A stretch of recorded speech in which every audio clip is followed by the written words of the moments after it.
చేశారు ఆయన. ఈ క్రమంలో ఎటువంటి డెవలప్మెంట్స్ ఉన్నాయి, ఎటువంటి ఆధారాలు తమ దగ్గర ఉన్నాయని చెప్పి బీఆర్ఎస్ అంటోంది. డీటెయిల్ గా మాట్లాడుకునే ప్రయత్నం చేద్దాం. ఇదే అంశానికి సంబంధించి పూర్తి సమాచారం అందించేందుకు మధు సిద్ధంగా ఉన్నారు. మధు, మాజీ మంత్రి హరీష్ రావు సంచలన వ్యాఖ్యలు చేశారు. ఇన్ఫాక్ట్ బీఆర్ఎస్ హయాంలో ఫోన్ ట్యాపింగ్ జరిగిందని చెప్పి కాంగ్రెస్ అంటూ ఉంటే ఇప్పుడు కాంగ్రెస్ హయాంలో కూడా ఫోన్ ట్యాపింగ్ జరుగుతోంది. ఒక అడుగు ముందుకు వేసి ఇంకా మా సీసీ కెమెరాలను కూడా హ్యాక్ చేశారు అనేది బీఆర్ఎస్ వాదన. ఇది కేవలం ఆరోపణ మాత్రమేనా, లేకపోతే బీఆర్ఎస్ దగ్గర ఆధారాలు ఉన్నాయంటుందా? అట్లీస్ట్ ఆఫ్ కోర్స్ మా దగ్గర ఆధారాలు ఉన్నాయని చెబుతూ ఉన్నప్పటికీ ఒకవేళ ఆధారాలు ఉంటే ఎందుకు లీగల్గా ముందుకు వెళ్ళట్లేదు అనే క్వశ్చన్ మార్క్ రైజ్ అవుతుంది. సో ఇక్కడ బీఆర్ఎస్ క్లారిటీ ఏంటో అనుకోవాలి ఇక్కడ.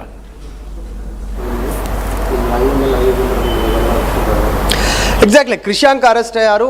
ఫేక్ పోస్టులు పెడతా ఉన్నారు కాంగ్రెస్ పార్టీ నాయకులకు సంబంధించినటువంటి అంశం పైన అనేటువంటిది. ఆయన ప్రస్తుతం రిమాండ్లో ఉన్నారు. సంగారెడ్డి జైల్లో ఉండడంతో అక్కడికి వెళ్ళారు మాజీ మంత్రి హరీష్ రావు.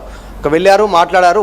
అక్కడ మాట్లాడుతూ మా ఫోన్లు ట్యాప్ అవుతున్నాయి, మా సిబ్బంది ఫోన్లు కూడా ట్యాప్ అవుతున్నాయి, దాంతోపాటు మా ఇంటి వద్ద ఉన్నటువంటి సీసీటీవీ కెమెరాలు హ్యాక్ అవుతున్నాయి, మా ఫోన్లను హ్యాక్ చేస్తున్నారు అనేటువంటి స్టేట్మెంట్ మాజీ మంత్రి హరీష్ రావు చేయడంతో ప్రస్తుతం రాష్ట్ర రాజకీయాల్లో సంచలనంగా మారింది. ఆయన ఎందుకు ఈ స్టేట్మెంట్ చేశారు అనేటువంటిది పెద్ద ఎత్తున చర్చ కొనసాగుతుంది. అంటే బీఆర్ఎస్ పార్టీ నాయకుల కదలికలను మినిట్ టు మినిట్ అధికార పార్టీ తెలుసుకునేటువంటి ప్రయత్నం చేస్తూ ఉందా, అందులో భాగంగా నిఘా పెంచే ప్రయత్నం చేస్తూ ఉన్నారా అనేటువంటి చర్చ మొదలైంది.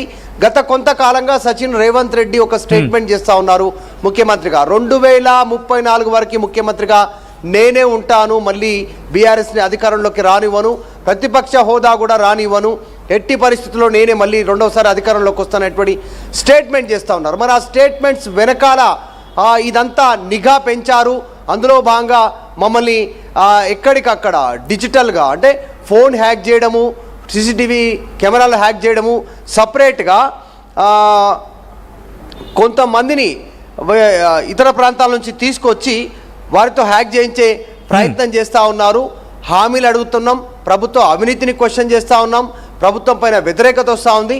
సో దాన్ని మళ్లించడానికి మా పైన నిఘా పెంచుతున్నటువంటి రీతిలో హరీష్ రావు మాట్లాడినట్టుగా కనిపిస్తూ ఉంది. అయితే ఈ అంశాలన్నిటికి సంబంధించినటువంటి విషయంలో మరి గతంలో సేమ్ కాంగ్రెస్ ప్రతిపక్షంలో ఉన్నప్పుడు, అప్పుడు బీఆర్ఎస్ అధికారంలో ఉన్నప్పుడు ఇవే అలిగేషన్ చేసింది. మా ఫోన్లు ట్యాప్ చేస్తున్నారు, మినిట్ టు మినిట్ మమ్మల్ని మానిటరింగ్ చేస్తున్నారు, మేము ఎవరితో మాట్లాడినా వారికి ఫోన్ చేసి వారిని కలవద్దని చెప్తా ఉన్నారు, ఆర్థికంగా సహాయం చేసిన వారికి ఇవ్వొద్దని చెప్పారు గతంలో అనేటువంటి కాంగ్రెస్ చెప్పింది. ఇప్పుడు అవే అలిగేషన్స్ 2.5 సంవత్సరాల తర్వాత కాంగ్రెస్ అధికారంలోకి వచ్చిన తర్వాత చేస్తుండడం అనేటువంటిది కాస్త చర్చనీయాంశం అవుతా ఉంది. బెంగళూరు నుంచి కొంతమంది ప్రైవేట్ హ్యాకర్స్ని తీసుకొచ్చారు అనేటువంటి ఆరోపణ మాజీ మంత్రి హరీష్ రావు చేస్తూ ఉన్నారు. ఈ ఆరోపణలపైన కాంగ్రెస్ రెస్పాండ్ అయ్యేటువంటి అవకాశం కనిపిస్తూ ఉంది. సో గత కొంతకాలంగా మాటల వేడి పెరుగుతూ ఉంది, మాటల వేడి పెరుగుతూ ఉంది రెండు పార్టీల మధ్య. ఒకటి అధికార పార్టీ, అంత ముందుకు అధికారంలో ఉన్నటువంటి పార్టీ, ఇప్పుడు ప్రతిపక్షంలో ఉన్న బీఆర్ఎస్ పార్టీ నాయకుల మధ్య చాలా వేగంగా ఒకరిపైన ఒకరు కౌంటర్లు ఇస్తూ ఉన్నటువంటి పరిస్థితి ఉంది.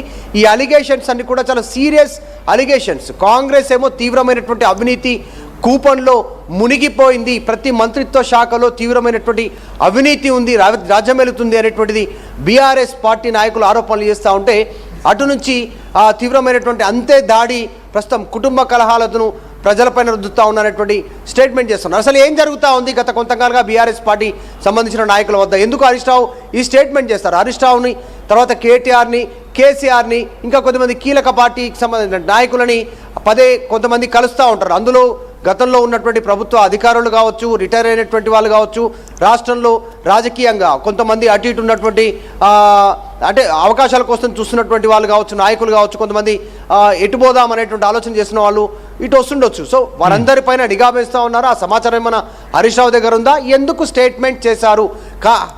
సీసీటీవీ కెమెరాలను హ్యాక్ చేస్తున్నటువంటి స్టేట్మెంట్ వెనకాల రీజన్ ఏంటి? ఫోన్లు ట్యాప్, ఫోన్లు హ్యాక్ అనేటువంటి సాధారణంగా రాజకీయ పార్టీ నాయకులు చేసేటువంటి అలిగేషన్. హరీష్ రావు ఒక స్టెప్ ముందుకేసి సీసీటీవీలను హ్యాక్ చేస్తున్నారు అనేటువంటిది, అంటే ఇంటికి ఎవరు వస్తున్నారు, ఏ సమయంలో ఎవరు కలుస్తూ ఉన్నారు, ఎన్ని గంటలకు నాయకులు ఇంట్లో నుంచి బయటికి వెళ్తూ ఉన్నారు అనేటువంటిది నిఘా పెంచారా? నిజంగా సీసీటీవీలను హ్యాక్ చేసే టెక్నాలజీ యూజ్ చేస్తూ ఉందా అధికార పార్టీ? నిజంగా హ్యాకర్స్ని తీసుకొచ్చారా? దాని ద్వారా ప్రతిపక్ష నాయకులు ముఖ్యంగా కేటీఆర్, కేసీఆర్, హరీష్ రావుకు సంబంధించినటువంటి నాయకుల కదలికలను అధికార పార్టీ తెలుసుకుంటుందా? అందులో భాగంగా హరీష్ రావు స్టేట్మెంట్ చేశారా అనేటువంటి చర్చ అయితే కొనసాగుతుంది. చూడాలి. దీనిపైన కాంగ్రెస్ కూడా మాట్లాడేటువంటి అవకాశం ఉంది. Interesting development. ఒక్కసారి మీ లైన్లో ఉండే ప్రయత్నం చేయండి మధు. ఇంతకీ మాజీ మంత్రి హరీష్ రావు చేసిన వ్యాఖ్యలు ఏంటి?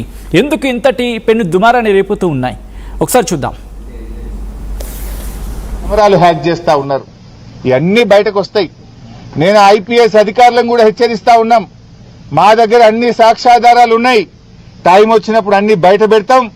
రేపు బీఆర్ఎస్ ప్రభుత్వం వచ్చిన తర్వాత మీరు రిటైర్ అయినా మిమ్మల్ని వదిలిపెట్టము. మీరు రిటైర్ అయితమేమో అనుకుంటున్నారేమో కానీ రేపు మీ మీద దానికి సంబంధించినటువంటి కేసులు నమోదు చేస్తాం, విచారణ జరుపుతాం. మీరు చేసిన అక్రమాలకు మీరు తగిన మూల్యం చెల్లించుకోవాల్సి వస్తుంది. అప్పుడు రేవంత్ రెడ్డి కాపాడలేడు, మిమ్మల్ని ఎవడు కాపాడలేడు. రిటైర్ అయితే సొంత డబ్బులతో అడ్వకేట్లను పెట్టుకోవాల్సి వస్తుంది. గుర్తుపెట్టుకోండి, చట్టానికి అనుగుణంగా నడుచుకోండి.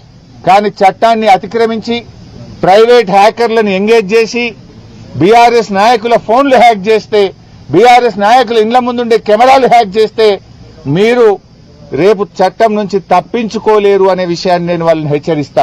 బెంగళూరు నుంచి ప్రైవేట్ హ్యాకర్లను తీసుకొచ్చి వాళ్లకు డబ్బులు చెల్లించి హైదరాబాద్ కమాండ్ కంట్రోల్ రూమ్ లో వాళ్ళను పెట్టి ఇవాళ బీఆర్ఎస్ నాయకుల ఫోన్